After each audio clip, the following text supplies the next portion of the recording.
Hello, dear bankers. Welcome to EduTab under the Jab on the Go series.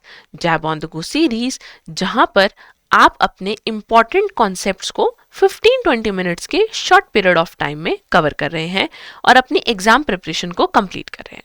हमारा आज का topic accounting concept है. Accounting concepts में हम 3 इंपॉर्टेंट अकाउंटिंग कंसेप्ट्स को आज डिस्कस करेंगे. बट बिफोर मूविंग अहेड, आपकी एग्जाम प्रिपरेशन के लिए प्रीवियस ईयर क्वेश्चंस कितने इंपॉर्टेंट हैं, तो आपकी एग्जाम प्रिपरेशन को स्ट्रीमलाइन करने के लिए हमने एक डॉक्यूमेंट प्रिपेयर किया है. इस डॉक्यूमेंट में मई 2023 से लेकर अब तक के previous year question along with important concepts covered है. आप इस डॉक्यूमेंट को अवेल करने के लिए नीचे दिए गए डिस्क्रिप्शन बॉक्स में लिंक पर क्लिक कर डिटेल्स फिल करने के बाद इस डॉक्यूमेंट को अपने मोबाइल डिवाइस में और किसी और डिवाइस में अवेल कर सकते हैं.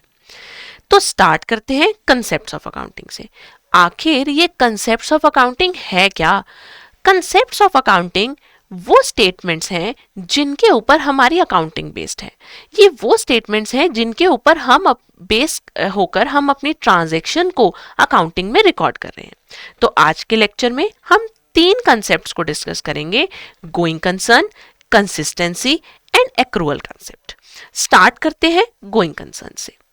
अब सोचिए, जब आप एक बिजनेस को ओपन करते हैं तो क्या आप ये सोचते हैं कि कल ही इस बिजनेस को बंद कर देंगे? नहीं ना. उसी तरीके से गोइंग कंसर्न कंसेप्ट कहता है कि जब एक बिजनेस स्टार्ट हुआ या एक बिजनेस चल रहा है तो उस बिजनेस के ऑपरेशंस जो हैं, उस बिजनेस की फंक्शनिंग जो है वो बहुत लंबे टाइम पीरियड तक चलेगी. उस टाइम पीरियड को हम डिफाइन नहीं कर सकते हैं, यानी वो टाइम पीरियड इनडेफिनिट है. तो गोइंग कंसर्न कंसेप्ट कह रहा है कि एक बिजनेस बहुत लंबे टाइम तक चलेगा और वो बिजनेस कब बंद होगा हम उसको आज की डेट में जज नहीं कर सकते हैं. और ट्रांजैक्शंस को भी इसी बेसिस पर रिकॉर्ड किया जाता है.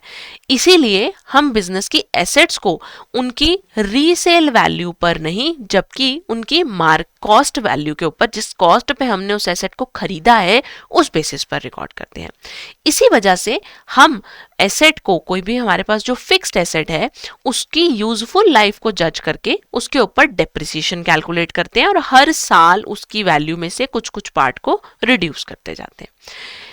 गोइंग कंसर्न कंसेप्ट की एग्जिस्टेंस की वजह से ही हम फ्यूचर लायबिलिटीज के लिए प्रोविजन, यानी कि आने वाले टाइम में जो हमें लग रहा है कि हमारे बिजनेस के ऊपर कोई लायबिलिटी आ सकती है, कोई हमारे लिए बहुत बड़ी देनदारी आ सकती है, तो उसके लिए आज ही हम क्या बना लेते हैं, प्रोविजन बना के रख लेते हैं, यानी पैसा साइड पे कर रख लेते हैं.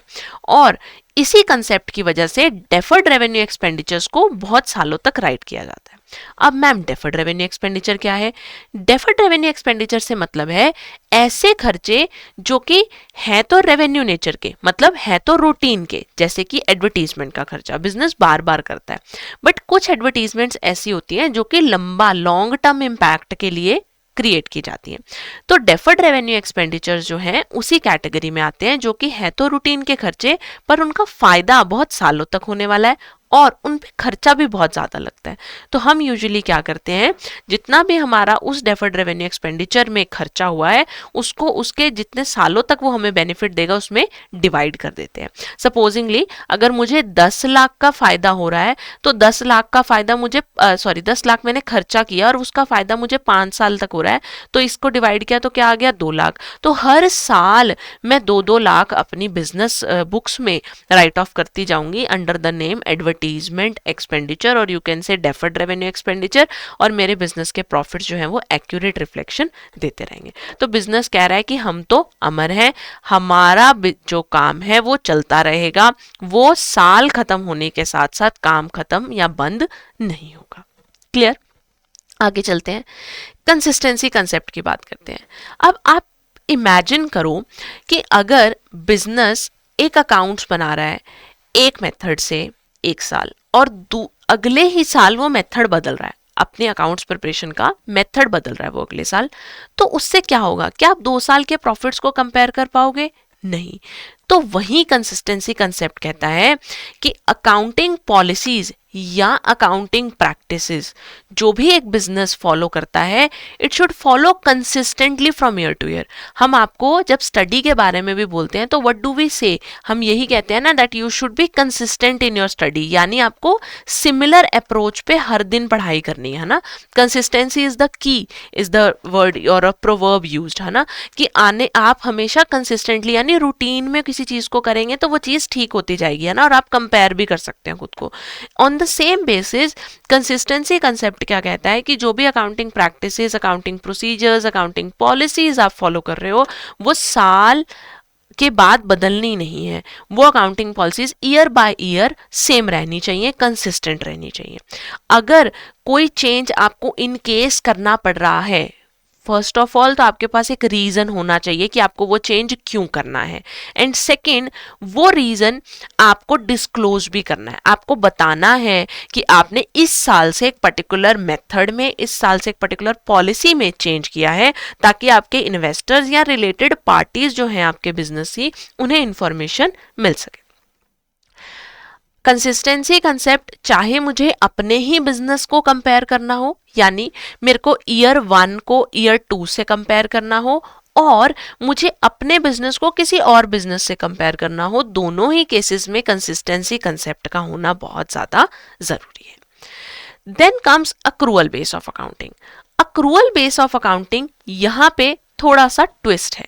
ट्विस्ट क्या है कि अक्रूअल बेस ऑफ अकाउंटिंग कहता है कि मेरे पास जो भी एक्सपेंसेस हैं और जो भी रेवेन्यूज हैं उन्हें रिकॉर्ड करने का तरीका ये होना चाहिए कि इनकम्स को मैं तब रिकॉर्ड करूं जब वो इनकम्स अर्न हो चुकी है। जिस दिन इनकम अर्न हुई मैं उसे रिकॉर्ड कर लूं, जिस दिन मैंने खर्चा किया उस दिन मैं उसे रिकॉर्ड कर लूं। इस बात को छोड़कर कि मैंने उसके लिए कैश दिया है या उसके अगेंस्ट मुझे कैश मिला भी है या नहीं मिला है। तो कस्टमर ने बोला कि मैं आपको कल पेमेंट करूंगा, कस्टमर मुझसे आज सामान लेकर गया और मुझे बोला कि मैं आपको कल पेमेंट करूंगा, तो ओनर उसी टाइम इनकम को क्या कर लेगा, रिकॉर्ड कर लेगा। एक एग्जाम्पल की हेल्प से समझते हैं। मान लीजिए कि आपके बिजनेस में जनवरी 28 को आपने कोई गुड्स सेल करी आपने जनवरी 28 को सपोजिंगली 20,000 की, और जिस कस्टमर को आपने गुड्स सेल करे उसने आपको प्रॉमिस किया है कि वो फरवरी 5 को 20,000 रुपीज आपको वापस दे देगा। अक्रूअल बेसिस कहता है कि आप अपनी ट्रांजैक्शन को 28 जनवरी को रिकॉर्ड करोगे, यानी आप अपने बिजनेस में 28 जनवरी को सेल्स रिकॉर्ड करोगे ही करोगे। आप ये नहीं देखोगे कि आपको कैश कब मिल रहा है, जब कैश मिलेगा उसे तब रिकॉर्ड करेंगे। लेकिन बात हो रही है सेल्स को रिकॉर्ड करने की, तो सेल्स आज की डेट में ही रिकॉर्ड की जाएंगी, यानी उस डेट पर रिकॉर्ड की जाएंगी जिस डेट पर सेल्स एक्चुअल में हुई है, यानी मेरे एग्जाम्पल के हिसाब से 28 जनवरी को। तो कैश की क्या टाइमिंग है वो इस केस में वो अक्रूअल बेसिस ऑफ अकाउंटिंग के अंडर इररेलेवेंट है। क्लियर? अब समझते हैं अक्रूअल और कैश बेसिस में क्या फर्क है। चलिए, अक्रूअल बेसिस जहां पर ये बात कर रहा है कि आप ट्रांजैक्शन को जब वो ट्रांजैक्शन हुई तभी रिकॉर्ड करोगे, कैश बेसिस कह रहा है कि आप ट्रांजैक्शन को रिकॉर्ड करोगे जब उससे कैश मिला या आपने उसके बदले में कैश दिया। मतलब प्रीवियस एग्जाम्पल पे चले तो यहां पर अक्रूअल बेसिस सेल्स कब रिकॉर्ड कर रहा है, जनवरी 28 को, वेयर एज जो कैश बेसिस है वो सेल्स रिकॉर्ड कर रहा है फरवरी 5 को, जिस दिन एक्चुअल में गुड्स जो हैं वो गुड्स के सेल करने के बदले में पैसा रिसीव हुआ है। अक्रूअल मेथड में 3 टाइप के अकाउंट्स बनते हैं, receivable payable account, nominal account, cash account, और जबकि कैश मेथड में 2 अकाउंट बनते हैं, कैश और नॉमिनल अकाउंट। इन अकाउंट्स के बारे में हम आने वाले लेक्चर्स में पढ़ेंगे डिटेल में। फिर अक्रूअल मेथड थोड़ा सा मुश्किल है बनाना क्योंकि बहुत सारे अकाउंट्स बनाने पड़ते हैं, वेराज जो कैश मेथड है वो बनाना थोड़ा आसान है। बड़ी ऑर्गेनाइजेशंस यूजुअली अक्रूअल मेथड को ही फॉलो करती हैं, जो स्मॉल बिजनेसेस हैं, स्मॉल शॉप ओनर्स हैं, वो कैश मेथड को फॉलो करते हैं। अक्रूअल मेथड ज्यादा एक्यूरेट है, क्यों ज़्यादा एक्यूरेट है? क्योंकि देखिए, अगर मेरे को मंथ ऑन मंथ रिकॉर्ड करना है, सपोजिंगली अगर मैं जनवरी सेल्स को काउंट करूं कि मेरी जनवरी सेल्स कितनी है, सपोजिंगली मेरी इस 20,000 के अलावा 80,000 की और सेल्स है, ठीक है। तो अक्रूवल मेथड के हिसाब से मेरी जनवरी सेल्स कितनी हुई, 80 प्लस 20 की मैंने और करी, यानी मेरी कितनी सेल्स है, 1 लाख रुपीज़ की। जबकि अगर मैं कैश मेथड के हिसाब से देखूं तो मेरी जनवरी सेल्स सिर्फ कितनी है, 80,000, क्योंकि फरवरी को तो मैंने रिकॉर्ड ही नहीं करा है। तो क्या ये इंफॉर्मेशन करेक्ट है? क्या ये सच्ची इंफॉर्मेशन है? No, this is not the correct information, right? क्योंकि कैश मेथड तो इनकम्प्लीट इंफॉर्मेशन दे रहा है, कैश मेथड तो सच्चाई बता ही नहीं रहा है कि हमारी सेल्स 20,000 की और हो चुकी है जनवरी में, इसलिए it is considered less accurate, जबकि अक्रूवल मेथड को हम ज्यादा एक्यूरेट मानते हैं। गैप यानी जनरली एक्सेप्टेड अकाउंटिंग प्रिंसिपल, साथ ही साथ जो हमारे टैक्सेशन लॉज हैं वो भी अक्रूवल मेथड को सही मानते हैं और कैश मेथड को वो अप्रूव या रिकॉग्नाइज नहीं करते हैं।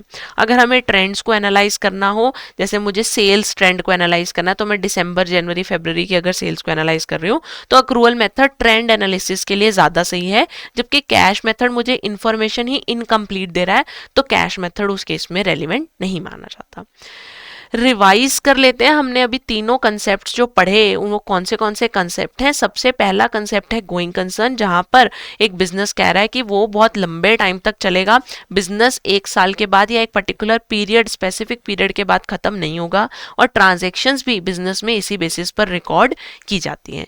कंसिस्टेंसी कंसेप्ट कह रहा है कि जो भी हमारी पॉलिसीज, प्रैक्टिसेस, प्रोसीजर्स हैं उन्हें हमें कंसिस्टेंटली हर year same policies, practices, procedures को फॉलो करना है, चेंज नहीं करना है। और अक्रूवल बेसिस कह रहा है कि ट्रांजैक्शंस को उस टाइम पे रिकॉर्ड करेंगे जब वो ट्रांजैक्शंस एक्चुअल में हुई हैं, इररिस्पेक्टिव उनसे कैश आया है या उनके बदले में हमने अभी कैश दिया भी है या नहीं दिया है।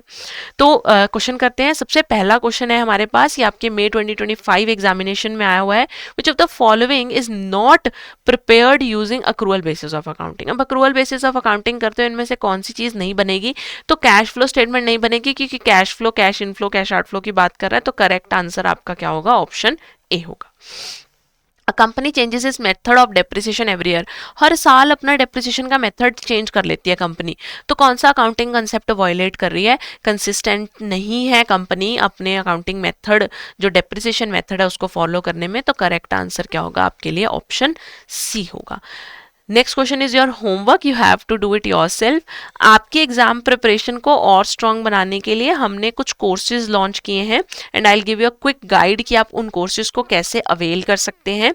आप अपने ब्राउजर में edutab.co.in सर्च करेंगे और एडुटैब की वेबसाइट आपको डिस्प्ले होगी। कोर्सेज सेक्शन में जाएंगे, जैब कोर्सेज पर क्लिक करेंगे, स्क्रॉल डाउन करते हुए आपको हमारे सारे कोर्सेज विजिबल होंगे, जहां पर मास्टर कोर्स, जिसमें कंप्लीट कोर्स हम इसको बोलते हैं, कंप्लीट कोर्स में आपकी कंसेप्ट क्लासेस, लाइव क्लासेस, आपके concept notes, previous year questions, उसके साथ साथ आपके पास mock test chapter wise as well as full length mock test available होंगे।